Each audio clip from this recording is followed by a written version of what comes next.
Math 1, we are back. We are going to be working on section 5-6, the geometric sequence on page 329. All right, I'm going to take you back to a while ago. If you recall the arithmetic sequences we did a while ago, that was something like this, 2, 7, 12, 17, 22, where you were adding something, or you might have been adding a negative, so it tended to look like you were subtracting. All right, and you had a recursive formula and an explicit formula. Your recursive formula was a sub n equals the term before it plus your common difference. So in here, 5 would have been your common difference. And then you wrote where a sub 1, in this case, you would say a sub 1 equals 2. On the explicit formula, I asked you to find the 89th term, and you would say a of 89 equals our first term, which is 2. You type in 89 minus 1 times your common difference, which was 5, and you do the math, and you'd get the 89th term. All right, we are going to be dealing with geometric sequences. Arithmetic sequence, you're adding and subtracting. It's your linear. That's what these look like, linear, y equals mx plus b type of form. This is geometric, which means you are going to be either multiplying or dividing, and even if you are dividing, you'd be multiplying by a fraction. All right, and the same thing here. We have a recursive and we have the explicit. All right, so a is going to be our first term. All right, so the a sub 1 is really equal to a. That's your initial condition. So your recursive formula says a sub 1 equals a sub n minus 1 times your common ratio. What am I multiplying by to get to the next term? And down here, to find whatever term they're asking you for, you put in your first term. A sub 1 is your first term, so whatever it may be. And then it's n to the, or r to the n minus 1. All right, so let's come over here and just do a few of these. It says right here in the top, every geometric sequence has a starting value and a common ratio. The starting value and the common ratio are unique to every geometric sequence. So in here, your starting one is here. What are you doing to get from one to the next? You're multiplying by 2. So it asks you, which of the following are a geometric sequence? If the sequence not geometric, is it arithmetic? So since we are multiplying by 2, this is geometric. Here we're adding 3, so it's arithmetic. Here you are multiplying by 1/3 to get to the next one, so that would be geometric. Here it looks like we added 3, added 5, added 6, no, added 4, added 3, added 4, added 5, added 6, etc. So this is neither arithmetic or geometric because it does not have a common difference or a common ratio. So that's not too bad. All right, let's come over here and use our formulas. To do this, find the recursive and the explicit formulas for the following. Okay, so you first going to find your common ratio. So your common ratio is what am I doing to get from one term to the next, and it is 2 because we are multiplying by 2.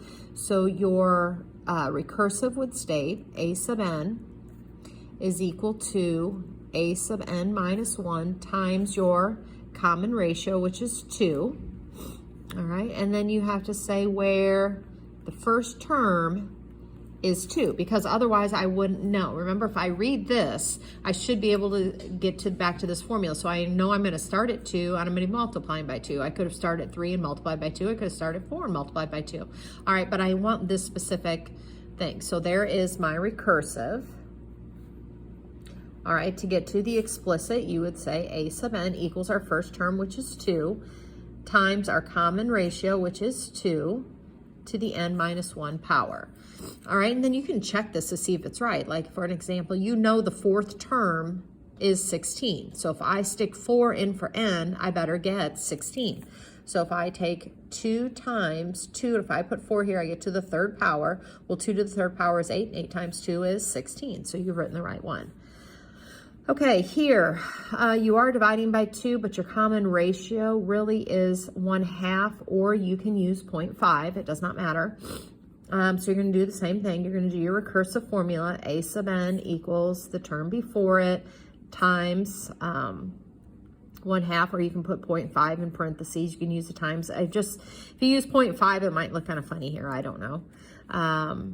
Where the first term is 40.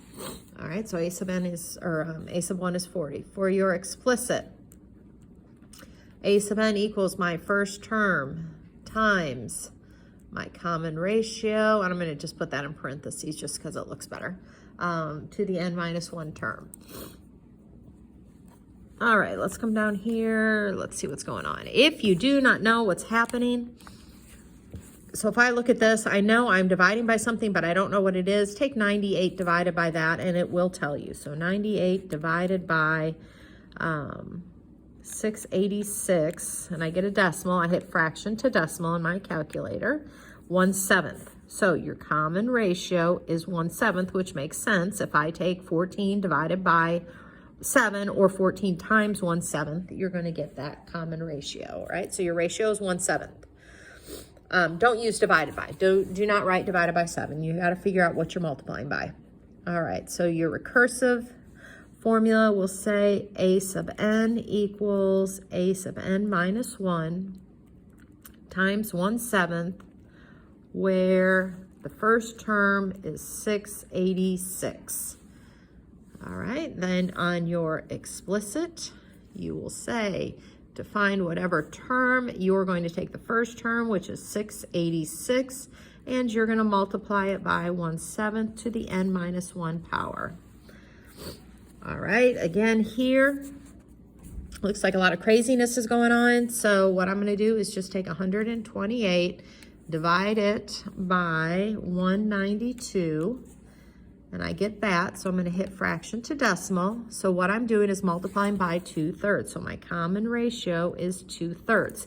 If you don't trust yourself, you can pick another pair of numbers. Like let's pick these crazy fractions or these mixed numbers right here.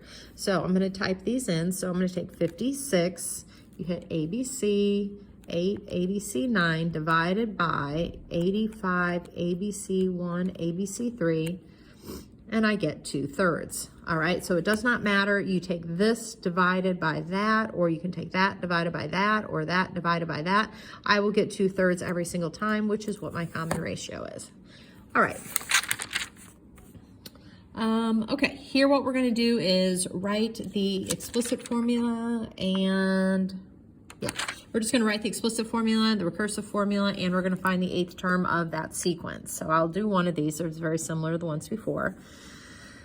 Okay, again, what are we doing? So I would take on this case 84 divided by, 14, 6. So the common ratio, I am multiplying by 6 to get to one to the other. So my recursive, again, would be a sub n equals the term before it times 6, where the first term I'm starting with is 14. Then I'm going to go to my explicit. A sub n equals 14 times 6 to the n minus 1 power. All right, those are my two things. I'm going to use my explicit then to find my 8th term. All right, so I'm going to use my formula, and I'm going to say a sub 8. And I'm going to go to my calculator, and I'm going to be plugging 8 right here. Well, 8 minus 1 is 7, so I'm going to take 6 to the 7th power times 14. So 6 to the 7th power times 14.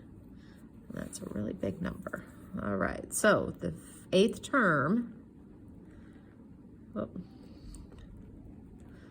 is 3,919,104. All right. So let's come down here to this one. Again, I'm going to take 324 divided by 648. I get a half. So it looks like my common ratio is a half. I'm not going to go through my recursive formula. You should have that by now, but my explicit formula is what I am going to do because I need it. But normally I would answer both. So my explicit would be that my first term times my common ratio to the n minus 1. So in order to find my 8th term, I'm going to put 8 in here. Well, 8 minus 1 is 7. So I'm going to take 7 to that term. So I take 0.5 to the 7th times 648. And that's what I get. If I want to change that, I can do that. It's 5 1/16. Okay, or you could have left it as that decimal. That was fine. But 5 1/16, which makes sense because I am decreasing in order. So it would make sense to have a number that's less than 81. All right, here it's going to be the same thing. It's just asking you Here's your sequence. It's just in terms of money, okay? But you will do it the same way. The same thing here.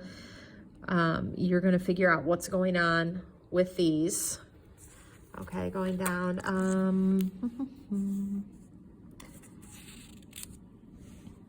Okay, let's see. Write a function that represents a sequence. All right, so it's giving you hints. We're not going to worry about graphing it. We know our exponential graphs look like. So we want to write a sequence that has an initial value of 2. So that means it starts at 2. And a common ratio of 3. That means you're multiplying by 3. So 2 times 3 is 6. 6 times 3 is 18. 18 times 3 is 54. I think it's maybe 162 after that. Probably ought to get my calculator out and make sure. Yep. All right, so there would be the sequence. Write a function to represent that sequence. So let me see, what do they want by that? Probably to do our explicit. So to get from one term to the next, your initial value is 2. 3 to the n minus 1 power will get us, there's your function. This is kind of what we graphed earlier. You know you're going to be crossing here. It is an increasing function, so you know it will be above the x-axis when you go to write it. All right, so a geometric sequence has an initial value of 18 and a common ratio of 1/2. So you do 1/2 to the n minus 1 power to get to your terms. Okay, if I asked you, there's your function right here. Graphing it again, it will be above because this is positive here, but it was a decreasing function because you're taking half. So if I had to write out the sequence, it would be 18 is my initial, half of 18 is 9, half of 9 is 4.5, etc. So when you stick in your first term in here, obviously you get 18, second term in here gives you 9, like that. So you would have 1, 18, 2, 9, 3, 4.5, and that's how you'd be graphing your thing if you were to graph it. Like it would be, you know, 1 up here at 18, 2 up here at 9, 3 at 4.5. So you'd see, you know, it starts coming down like this. Okay, I think that is about it. With that, I will put your homework on Google Classroom and let me know if I did not explain anything. Thank you.